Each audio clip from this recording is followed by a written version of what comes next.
히브리서 1장 9절. 의를 사랑하시고 불법을 미워하시니 그랬어요. 근데 여기 8절에 보니까 규는 공평한 규이다 그랬어요. 규가 왕권을 가지고 있는 막대기라고 제가 설명했지 않아요. 근데 여기는 공평, justice라고 나왔어요. 예. 누구나 다 같이 나눈다는 뜻이에요. justice. 근데 왜 공평이냐? 예수님은 왕권을 가지신 분인데 이 왕권을 가지신 예수님은 공평의 의의를 가지고 있다는 뜻이에요. 예수님의 그 왕권을 가지고 있는 막대기는 그 셉터라고 그래요. 셉터. 이 셉터는 왜 왕권을 가지고 있는데 공평이냐? 그러면 예수님의 공의는 많은 사람에게 나눠줄 수 있다 이겁니다. 예. 그런데 보십시오. 여기 내로 구절에 보니까 주께서 의를 사랑하시고 불법을 미워하셨으니 그랬어요. 이거는 두 가지 양상인데 이렇습니다. 하나님은 공평과 공의를 두 가지를 가져요. 그런데 구체적으로 따지면 공평과 공의는 차이가 있어요. 공평은 이렇게 말해요. 누구나 다 예수 믿으면 천국 가지요. 그거는 공평이에요. 근데 하나님은 왜 야곱은 사랑하고 에서는 미워하기로 했습니까? 하게 되면 이거는 공의예요. 잠깐 지난 목요일 날 그 대단한 분을 우리가 만났는데 이흥로 목사님하고. 근데 그 책도 많이 읽고 그런데 가장 기초가 되는 중요한 공평과 공의를 구분을 못하고 있더라고요. 이 암계 박사님인데 목사님인데 수십 권의 책을 막 이렇게 쓰신 분이에요. 근데 첫 마디에 잠깐 한 5분 얘기하다가 공평, 공의를 구분하고 같이 써버리더라고요. 그러니까 제가 단어를 쓰는 신학적 용어를 기본적으로 가장 기본이 되는 신학적 언어를 바로 이해한다는 것이 얼마나 중요한지 몰라요. 그리고 성경적 언어는 자기 마음대로 함부로 바꾸는 게 아니에요. 제가 경세적 삼위일체를 설명하다가 제가 그걸 번역한다 그러면 에카나믹거리니까 이거는 서로 나누는 조화론적 삼일체로 번역하면 좋은데 처음에 번역하시는 분이 경세적이라고 한문을 표시해가지고 썼기 때문에 우리는 그대로 쓸 수밖에 없어요. 그리고 그걸 해석을 해줘야 돼요. 그러니까 공평과 공의에 대한 것은 공평은 이렇습니다. 예수님은 왕의예요. 누구나 다 예수 믿으면 천국 가요. 이거는 공평이에요. 똑같이 적용되니까. 그러나 공의, righteousness 영어로 말할 때는 이거는 차이를 두고 말해야 되는데 이게 공이라는 것이 공자가 들어가니까 서로 비슷한 것 같지요. 근데 굉장한 차이가 있다는 걸 우리가 알아야 됩니다. 자, justice. 예. 이거는 누구나 다 예수 믿으면 천국 가. 거지도 예수 믿으면 천국 가요. 부자도 예수 믿으면 천국 가요. 가난한 자도, 눈먼 자도, 귀머거리도 예수 믿으면 천국 가요. 그러니까 누구나 다 똑같이 적용되기 때문에 이거는 공평이에요. 공평. 근데 공의는 이거는 법적 적용이에요. 공의. righteousness.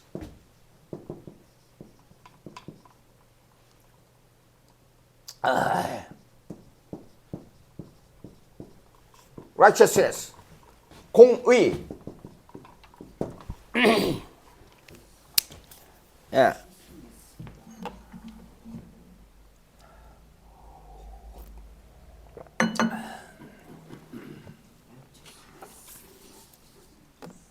자, 설명할 테니까 보십시오. 여기에 구절에는 공의로 나왔단 말입니다. 의 그랬으니까. 근데 이 의를 보니까 여기에 이 반대말이 무슨 말이냐 그러면 여기 사악성, 의를 사랑하시고 불법을 미워하셨다 그랬죠. 이 불법. 이 불법은 아노미안. 참. 아노, 미, 안. 아노미가 윕실론으로 되어 있는가 모르겠네요. 아, 이거요. 아노미는 예. 아노미한 불법 됐어요. 자, 보십시오. 이거는 이 원어의 뜻은 노모스 그러면 율법이에요. 노모스 법. 그러니까 아노미한 그러니까 불법이에요. 예. 그러면 이게 무슨 뜻이냐 그러면 롤레스네스, 법이 없다는 뜻이에요. 법이 없다. 법이 없다. 불법을 미워하셨다는 말은 무슨 말이냐 그러면 공의에 있어서 두 가지를 말하는데 공의에 있어서 두 가지를 말하네.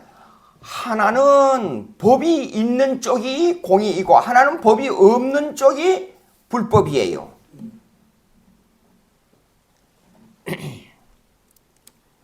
근데 불법은 사악성이에요. 근데 공의의 적용은 뭐냐 그러면 공의의 적용은 예정론으로 들어갑니다. 공의의 적용은 예정론. 예정론으로 들어가는데 예정론에 있어 어떤 사람은 사랑을 적용하고 어떤 사람은 형벌을 적용해요. 어떤 사람은 사랑을 적용하고 어떤 사람은 형벌을 적용해요. 이걸 좀 더 해석하자면 사랑을 적용했다는 것은 어떤 사람은 예수 믿도록 예정해서 그를 사랑하고 어떤 사람은 예수를 안 믿도록 예정해서 유기된 자, 안 믿도록 예정해서 이 사람은 법에 의한 형벌을 적용한다. 그런 뜻이에요. 그게 공의예요. 그게 공의예요. 자, 보십시오. 공의는 공평하고 아주 차이가 커요. 아까 우리가 43번 교동문 43번 읽었어요. 한번 보십시다. 왜 43번을 택했느냐? 이유가 있어요.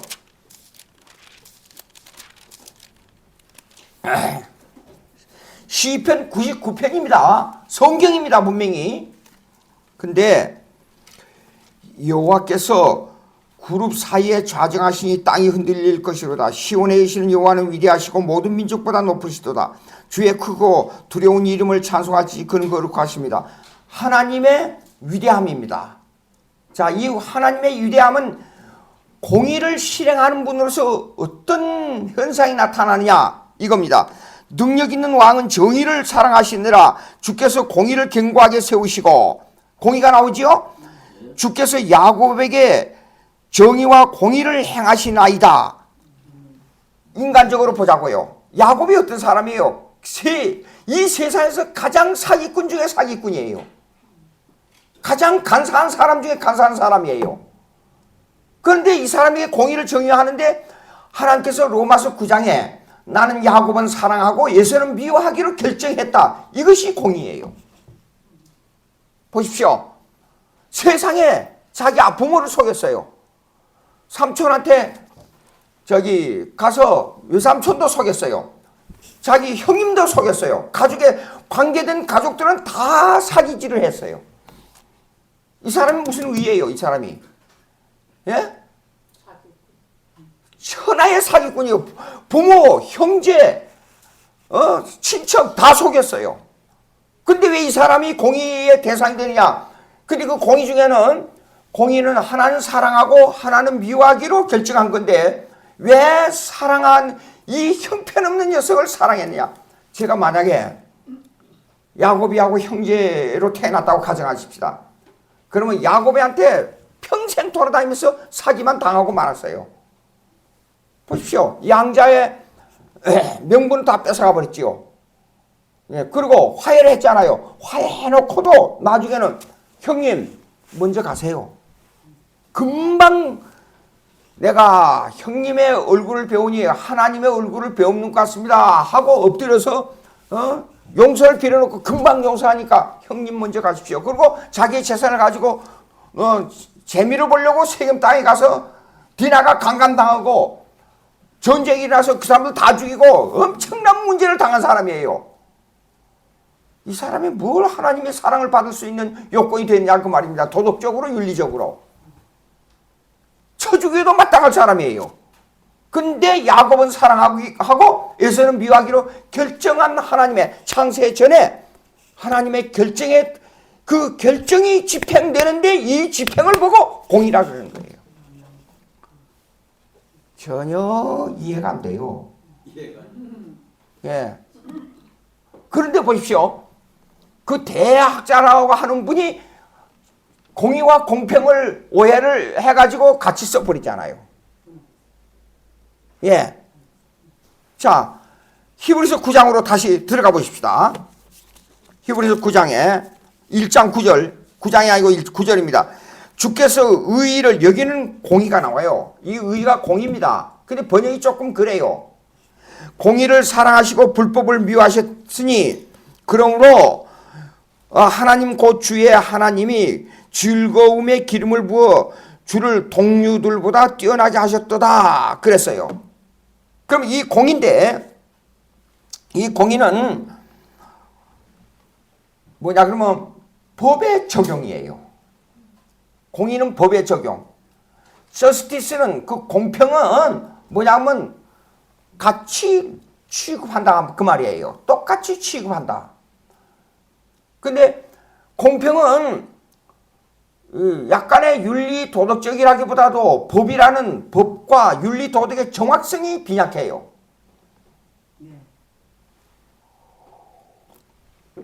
공평은. 그런데 공의는 철저하게 100% 단 1% 모자람이 1%도 모자람이 없는 법의 적용이에요. 말이 좀 어렵습니다. 그러나 공평은 이렇습니다. 아까 설명한 대로 법과 윤리와 도덕이 있지만은 그것에 대한 정확한 적용이 안 되는데 부자도 예수 믿으면 천국 가고 가난한 자도 예수 믿으면 천국 가고 예? 깡패도 예수 믿으면 천국 가고 아주 도덕 군자도 예수 믿으면 천국 가다. 그러니까 약간의 이 법의 적용은 윤리와 도덕이 기준이 있지만은 100% 적용은 안 된단 말이에요. 공평은. 그러나 윤리와 도덕을 뛰어넘어서 철저한 100% 법의 적용은 이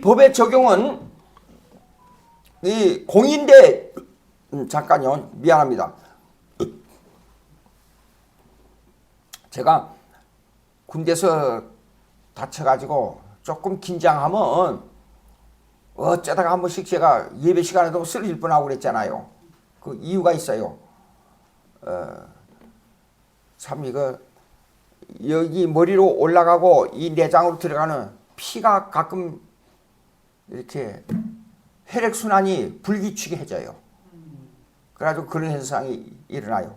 약간 좀 일어나려다가 말고 지금 그래요. 조금 수그러드는 것 같아요. 됐어요. 자 봅시다. 그러면 근데 왜 법이 적용이냐 그러면 아담과 이브가 범죄해가지고 하나님 앞에 그 행위 언약 율법을 하나님과의 관계에서 법을 어겼잖아요. 그러면 십계명은 뭐냐? 십계명은 우리와 윤리와 도덕만 가르쳐주는 것이 아니라 아담이 범한 행위 언약을 구체화해서 세밀하게 재선포하는 것이 십계명이에요. 그러면 아담은 로마서 읽어보면 아담은 오실자의 표상이라 그랬어요. 그건 무엇을 두고 하느냐면 법의 적용을 두고 하는 말이에요. 법의 적용이 뭐냐?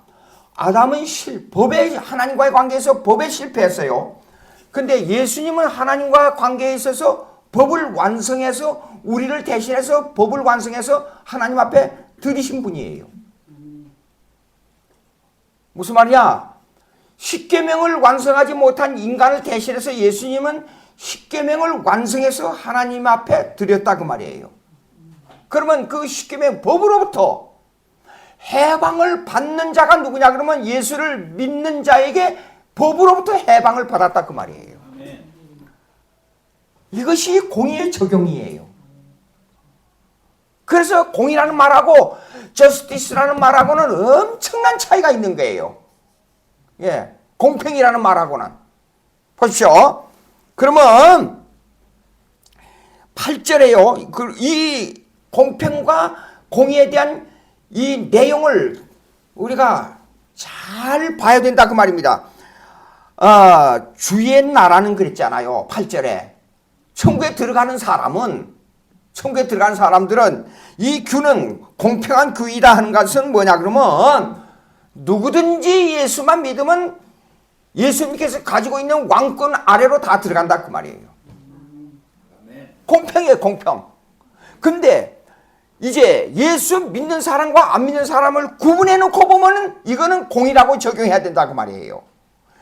그것은 주께서 의를 사랑하시고 9절에 보니까 의를 공의를 사랑하는데 법의 적용으로부터 해방을 받은 사람들은 사랑을 받은 사람들이에요. 그래서 공의를 사랑하는 거예요.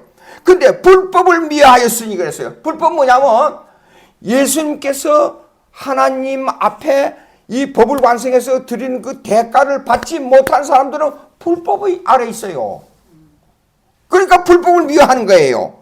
그러므로 주 곧 하나님이 즐거움에 기름을 부어 주를 동료들보다도 뛰어나게 하시도다. 이거 뭡니까? 예수님을 두고 하는 말이에요. 기름 부었다는 건 뭡니까? 직분을 받았다는 뜻이에요.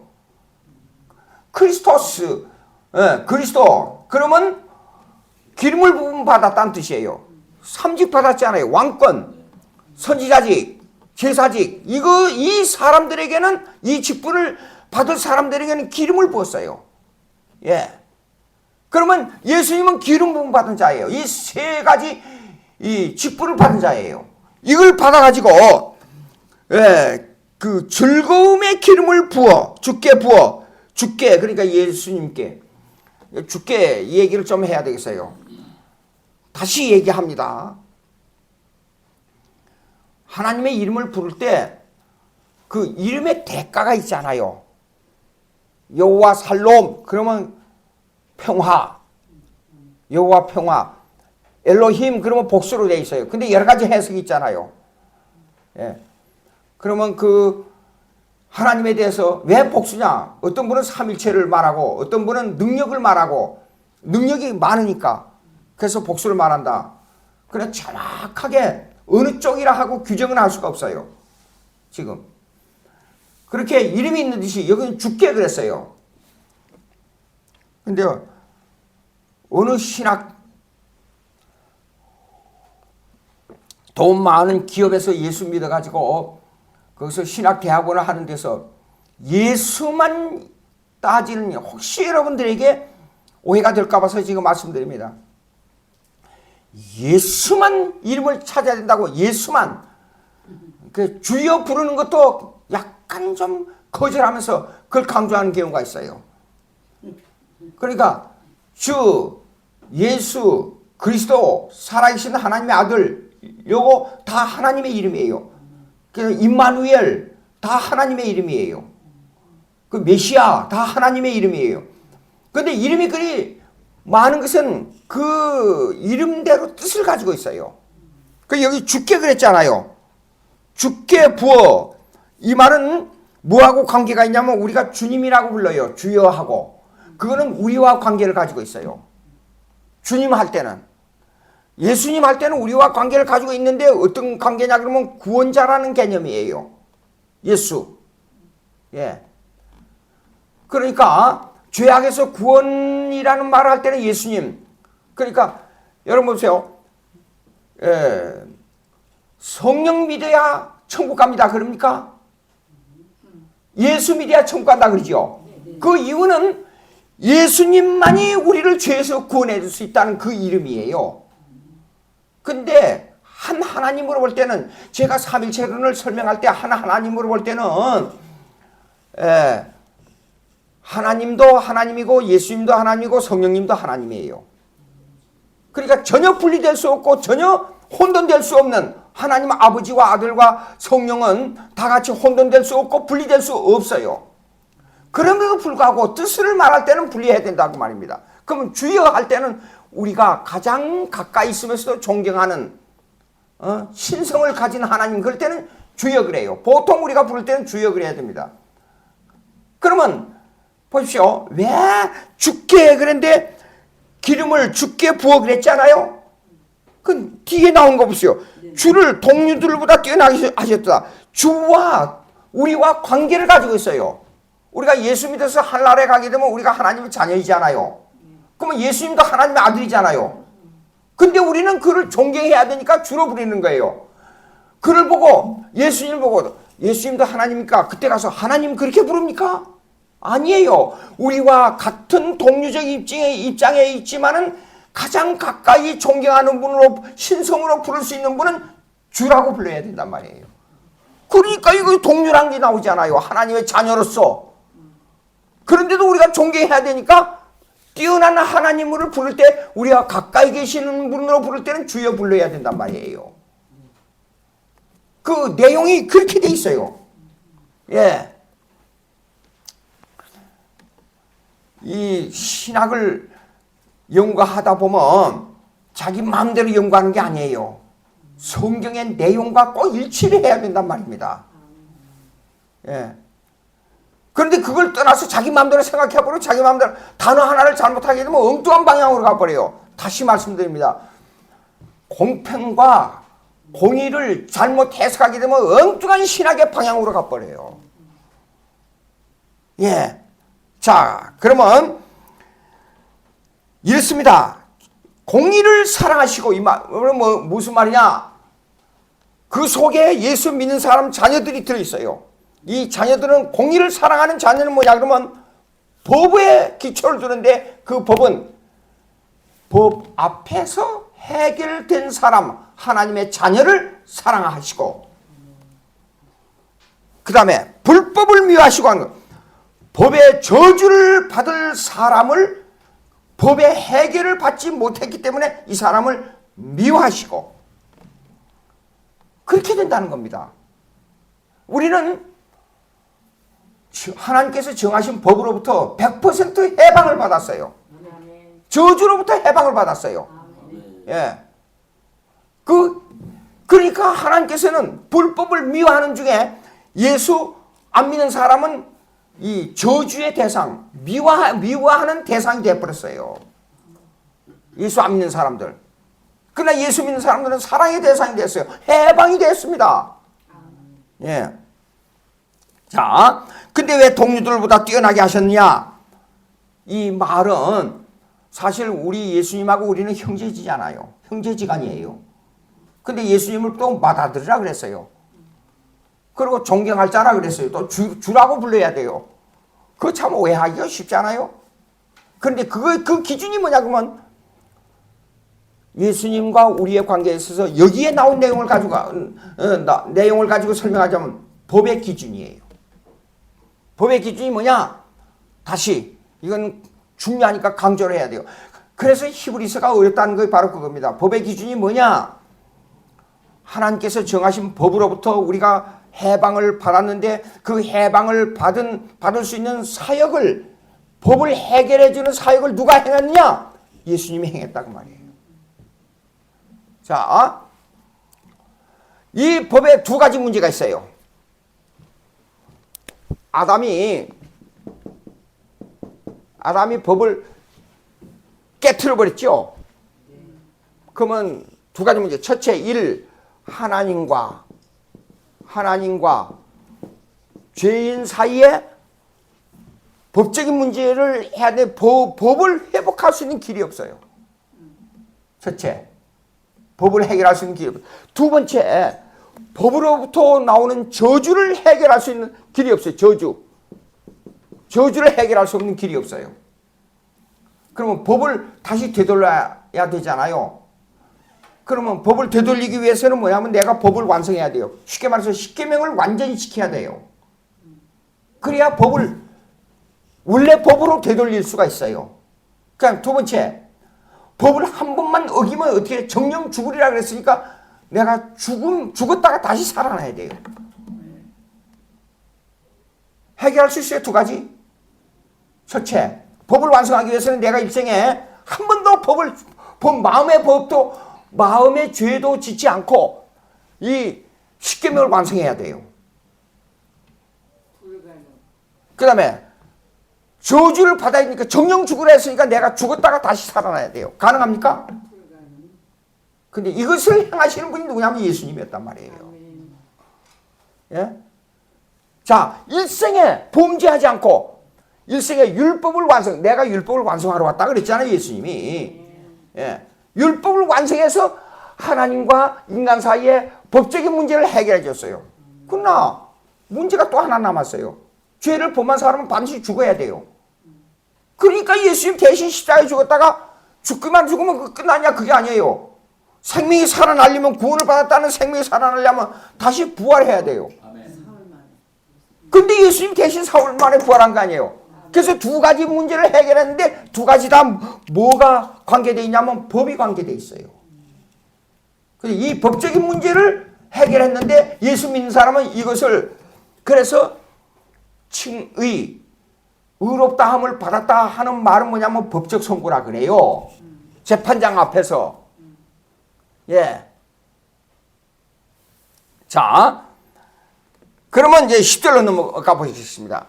이건 더 어렵고 더 힘든 문제로 이제 해석이 돼야 되는데, 주여 태초에 주께서 땅에 이초를 주셨으며 하늘도 주의 손으로 지으신 바라. 그것들은 멸망할 것이나 오직 주는 영존할 것이요 그것들은 다 옷과 같이 낡아지리니 의복처럼 갈아입을 것이요 그것들은 옷과 같이 변할 것이나 주는 여전하여 연대가 다함이 없으리라. 간단하죠? 근데 여기에는 엄청난 내용이 들어있어요. 아주 간단하죠. 첫째, 왜 땅에 기초를 주셨어요? 창조 이전부터 존재하신 하나님을 설명하기 위해서 그래요. 그러면 처음에 제가 여러분에게 말씀드린 대로 이건 뭐 아마 수없이 여러분들이 들어요. 이 태초, 이 태초가 있고 여기에 태초가 있어요. 창세 이전에 태초가 있고 이 창조의 태초가 있단 말이에요. 그런데 이것을 지금 이 성경에서는 이 태초, 창조의 태초를 설명하면서 창세 이전을 설명하는데 창세 이전의 설명은 몇 절에 나오냐 그러면 조금 뒤에 나와요. 12절. 그것들은 옷과 같이 다 변할 것이나 주는 여전하여 연대가 다함이 없으리라 그랬어요. 예. 근데 이걸 잘못 생각하면 이렇습니다. 시간이 몇 년부터 몇 년까지 계속 가게 되면 이 연대를 이렇게 생각한단 말이에요. 잘못 생각. 이 창조 여기서부터 여기까지 끝까지 시작과 시작에서 끝까지 가는 길고 긴 연대로 생각해요. 근데 그게 아니에요. 무슨 뜻이냐 그러면 시간이 없다는 뜻이에요. 연대가 다음이 없다는 말은. 예. 즉 무시간이라는 그런 뜻이에요. 지금 여기에요. 자 보세요. 우리가 천년 산다고 가정하십시다. 분명히 끝이 있죠. 네, 천년이 예. 1만 년 산다고 가정하십시다. 분명히 끝이 있죠. 네. 근데 여기에 나온 본문의 뜻은요. 연대가 없다는 말입니다. 그럼 저 보십시오. 여기 헬라말을 제가 써드릴게요. 요 뜻을 이해해야 여기서 알 수가 있어요. 근데 영원이라는 개념을 시간의 연속으로 생각하면 안 된다 그 말이에요. 여기에서요. 이 단어가 조금 어려워요.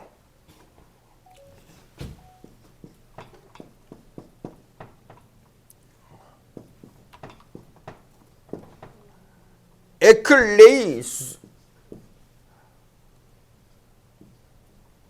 옵니다.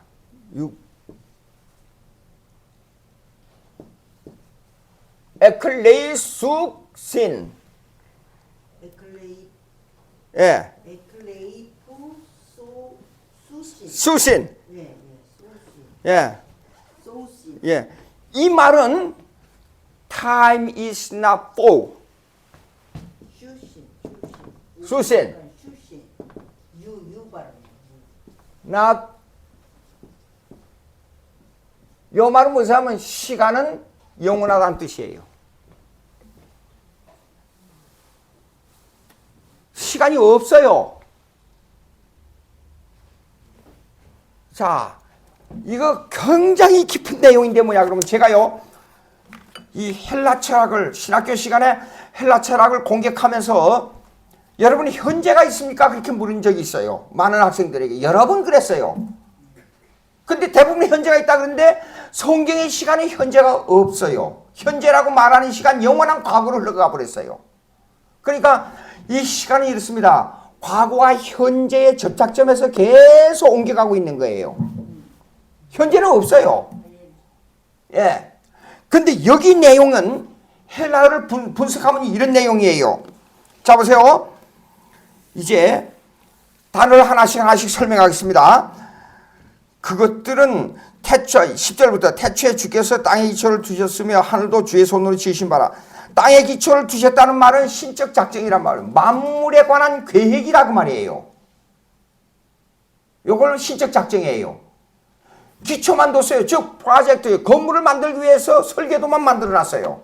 그거는 창세 전의 사건이에요. 여기에 이거 간단한 구절 한두 구절밖에 안 되지만 간단한 내용인데 엄청난 하나님의 계획을 말합니다.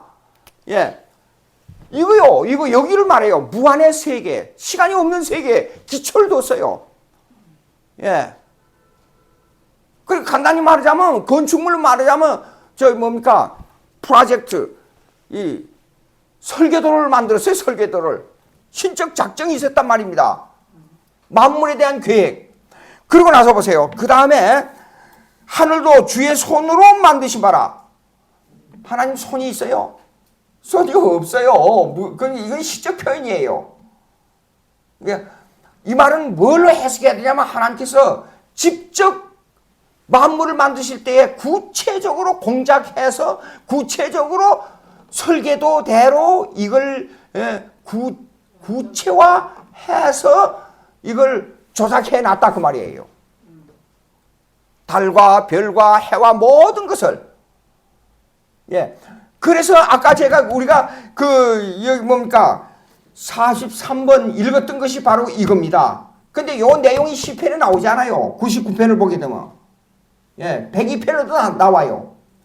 똑같은. 근데 이것을 그냥 구체적으로 그냥 만들었다 그렇게 생각할 것이 아니고 신적 작정론으로 하나님의 아주 세심한 아주 정확한 이 창조의 능력을 왜 손이라는 말을 썼느냐? 손으로 할 때는 얼렁뚱땅하고 그냥 지나가는 걸로 하는 게 하지 않고 뭘 만들 때 이거 하나도 만들 때 보십시오. 글을 쓸 때도 우리가 손으로 써요. 그렇지 않아요?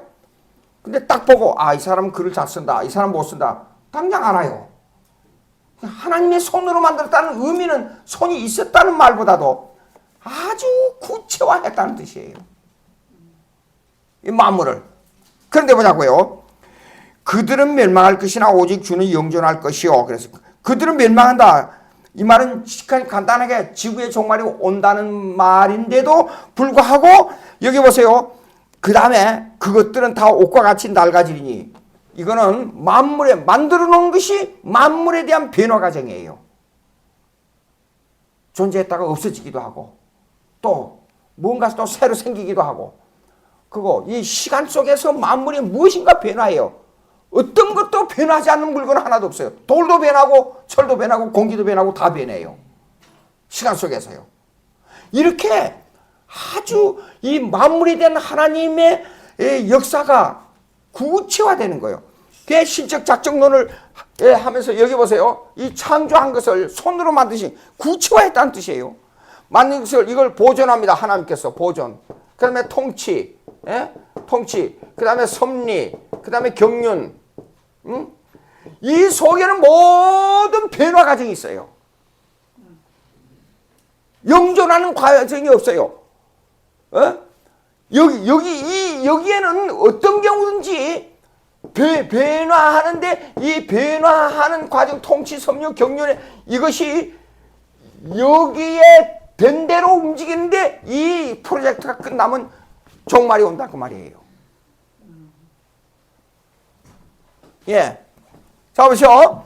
그 다음에, 그런데 그것들은 다 옷과 같이 낡아지리니 그랬어요. 언젠가는 이 지구의 모든 것이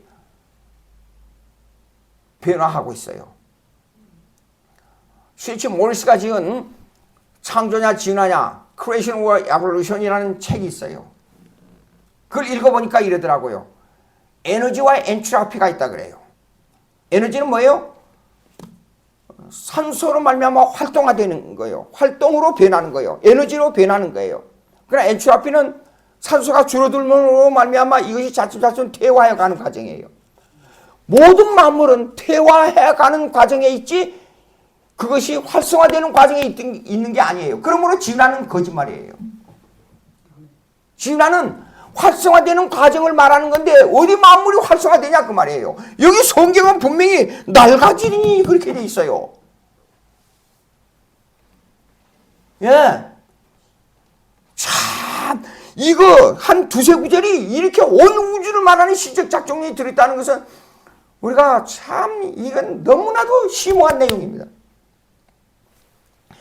의복처럼 갈아입을 것이요 12절 그것들은 옷과 같이 변할 것이나 주는 여전하여 연대가 다함이 없으리라. 이 말은 Your years will never end. 너의 때가 뭐죠? 예수님과 우리의 시간이에요. 우리의 시간, 지금은 시간 속에서 있어요. 시공간 속에서. 그러나 하늘나라 오게 되면 영원한 시간 속을 벗어나 버려요. 영원으로 들어가 버려요. 하늘나라에 가면 시간의 연속이 아닙니다. 영원이라는 개념은 시간이 끝난다는 개념이 아니고 시간과 공간이 없는 세계 속에서 산다 그 말이에요. 시공간을 초월할. 예. 시편 102편 25절. 시편 102편 25절. 시편 102편 25절.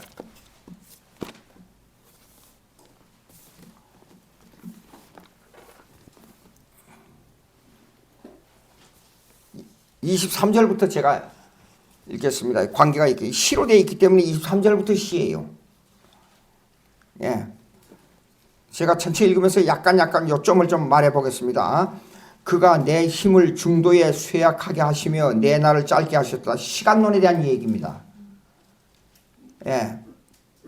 시공간 속에서 나를 지배하시고 보존하시고 통치하시고 섭리하시는 하나님. 자, 그 다음에 24절. 나의 말이 나의 하나님이여 나의 중년에 나를 데려가지 마옵소서. 주의 연대는 대대무궁하네. 주의 연대는 대대무궁하다는 말이 뭡니까? 시간에 관한 얘기예요. 이 시간에 관한 여는 뭐냐 그러면 하나님께서 계산하는 시간은 사실상 제가 헬라 철학을 공격하면서 말씀드린 내용이 뭔가니 현재가 있다고 하지만 사실상 현재가 없는 겁니다. 영원만 존재해요. 하나님 앞에서는. 그러니까 하늘나라에 가게 되면 우리는 영원한 시간과 공간이 없는 세계 속에 살고 있다 그 말이에요. 25절 주께서 옛적의 땅에 이처를 놓으셔서 똑같이 아까 말씀드린 옛 땅의 이처는 뭐냐면 뭡니까? 만물에 대한 하나님의 계획이었어요. 창세 이전에. 예. 땅이 이처를 놓으시면 하늘도 주의 손으로 지으신 바니 똑같은 내용입니다.